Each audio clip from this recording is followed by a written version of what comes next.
Back at it again today.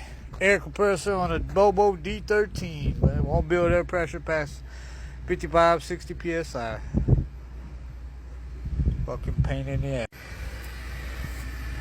Working on a Doom Coon truck.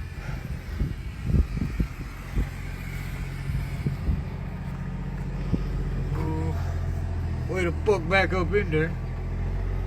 It's always that inside boat that's the motherfucker.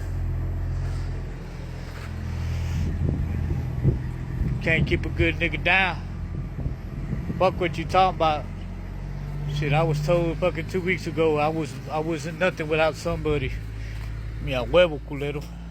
Y'all motherfuckers wouldn't have had what y'all had without my hands. Remember that shit.